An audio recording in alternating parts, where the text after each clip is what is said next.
Welcome to another episode of John McEntyre Show Live. I'm John McEntyre, and today I'm by myself. Audrey, she's not with me today, so we're going to move forward. We're going to do our wallet wins. Then I'm going to share some tips on a question that I received about how couples can combine their finances, and then we'll close it out with a question of the day. And so getting into the wallet wins, our first one is I received the wallet win saying, just paid off a last credit card. That's always good to celebrate. That's one of the best investments you can make in your finances is paying off credit cards because the interest rates are so high. So anytime you have a credit card with a higher interest rate than what you're receiving in the market, you should just take care of the credit card, because paying off that interest is saving you more than you would have made in the market. Wallet win number 2. This one was a good one. Just opened up our first college savings account for our child. That's a very good one. So they are taking care of some debt and putting that money that they were paying off debt into a college savings account. Didn't say specifically which one. There are a couple out there. There's a 529, and then there's the Coverdale. So those would be two good accounts to Google. And then there are some certain rules about each one. Then you can make your decision on which one you would like to, roll with. Wallet win number 3, started a part-time job to actually use the money to pay off debt.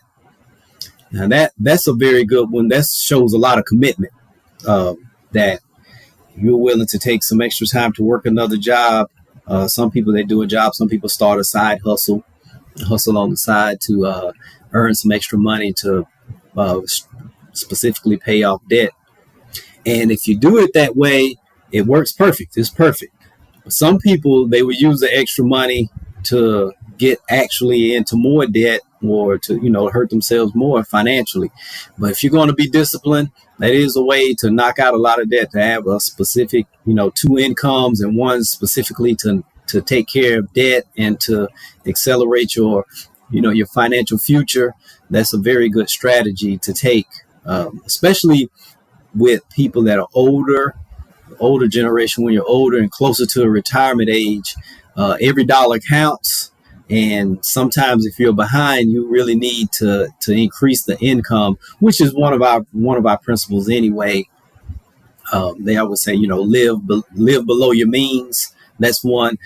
And we also add to it while increasing your means. Always work to increase your income. And that way, and not you can increase your lifestyle, but in the beginning, as you increase your means, you take care of those things like not getting into debt and saving for retirement, saving for college education, things like that. So those were 3 good wallet wins. Well, a question actually came across that was triggered from last week when we was talking about the couples and money. And the question is, I am a newlywed. My husband and I have different money styles. And how do we combine our finances? And that's a very good question. That's very good awareness. I want to compliment the person that asked the question for, and I'm sorry I didn't put their name there, but that's a very good question. Also was awareness to know that, you two have separate, different money styles. And I'm not surprised, because like to say it's always said out there that opposites attract, but it's actually the similarities that bound people together. So that's what will keep the relationship together. It's not the opposites. It's actually the commonalities that will keep it. So when you are attracting your opposites, get on board and get on the same page as quickly as possible so that your relationship won't suffer. Because we see that a lot working with clients, especially the couples. I've said it the last time on one of the shows last week, that we've seen it time and time again. Money causes a lot of arguments, or mismanagement of money. And one of the best ways to strengthen a relationship is to be on the same page financially. And so I'm going to offer some tips here that just a couple of tips because that's a show within itself. I pulled up the old show like years ago. It was pretty much over 10 years ago when we did it. It's one of our most popular shows, and it was called Merge Your Money. And we're planning to do another one, and it's going to be a long series, probably be more of a podcast style show because it'll be a longer form. But the most important parts of the show that can get you on the road to, solidifying your relationship and getting your finances on the same page. It's number one, you just sit down and write out a budget. Just sit down and actually do a budget. That's just where it starts, because you don't know what to do till you know where you are. And a budget and a personal net worth statement. Each one of you should complete a personal net worth statement. That lets you know where you are. Then the budget is the starting point of getting on the same page financially. So you have your net worth statements. And a lot of times when people see each other's net worth statements, sometimes it causes arguments. We say don't allow it to be an argument. Don't allow it to be a judgment. It's not a judgment. A net worth statement is not a picture of your self-worth. It's just showing where you are financially. That's all. So it's not meant to, well, I have more you, I'm smarter than you financially, those types of things, they happen. But it's very irrelevant. Don't go there with it. Just keep it, okay, we know where we are, each one of us financially. Would have been better to have known this premarital before we got married.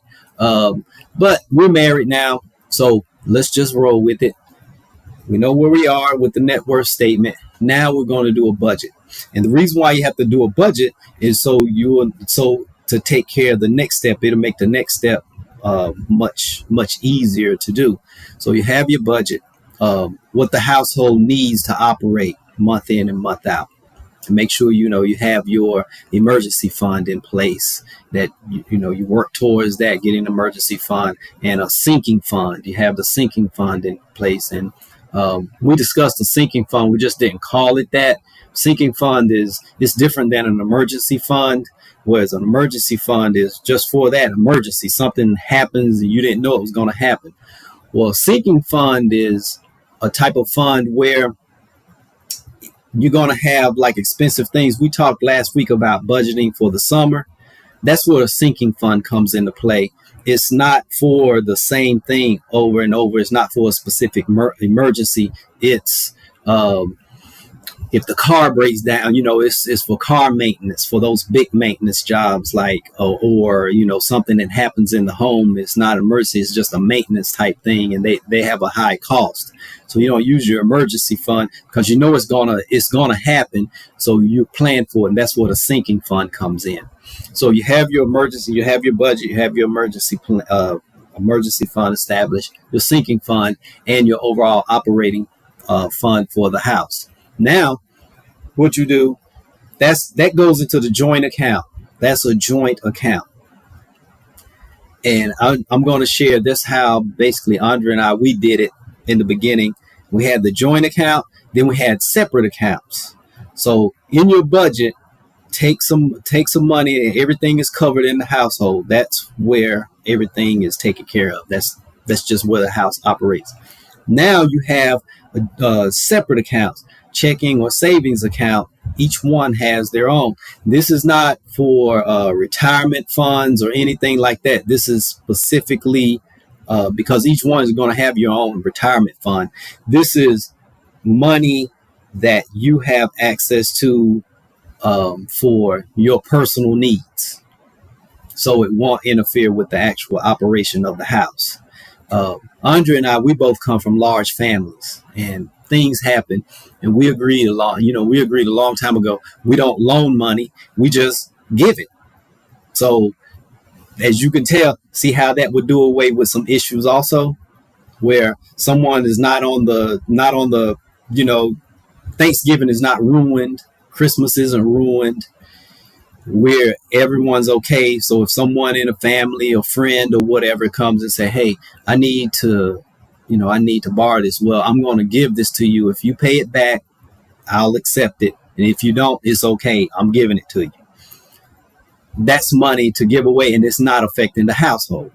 Because a lot of times that's where arguments happen, is when you start doing things outside of the house, like giving money, loaning money, buying making large purchases without the spouse knowing. That's usually where the arguments come into play. But if it's planned for,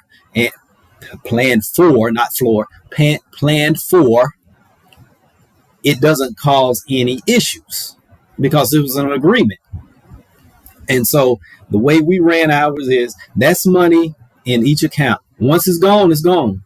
Can't come back and re-up from the household account. You can next month, but it's just like any other thing in the budget. Once it's gone, it's gone. Now, what you can do, if I haven't done anything with my money, you can borrow from my account, from my personal separate account at like 25 to 30% interest, compounded daily, and then we'll settle up later on. As you can tell, it's a joke. Andre, she would go for it. I don't think anyone would go for that. But that's basically how we just ran things. We came to the agreement and we just ran it that way. And it took some adjusting, but it didn't take long. I mean, it took a couple of months. We had to feel, and what we got to the point to where we didn't need as much money in there because, not a lot of things. We kind of got some things under control, got ourselves under control, and we weren't, so wasteful with, just spending money unnecessarily. And that's basically how we merged. We kept it separate. We still do sort of have those separate accounts, and then we look at them as more just a helping account for someone. It's not really for personal purchases. It's I'm out somewhere, she's out somewhere, someone needs some assistance or whatever, and it's there, and we just give it, without worrying about it and being concerned. We have an agreement inside of the house that I think that came from a financial expert. Everyone knows Dave Ramsey. If it's a certain dollar amount that has to be spent, we meet on it. But if it's under that, everything's okay. Just do it. It's in the budget. But if it goes over a particular number, we need to meet about it because that could, a couple of those could actually interfere with the budget, with the operation of the home. And so that's basically in a nutshell what we did.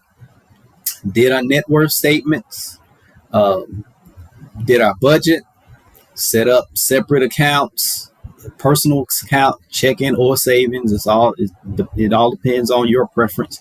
And we had the joint account, which operated the home.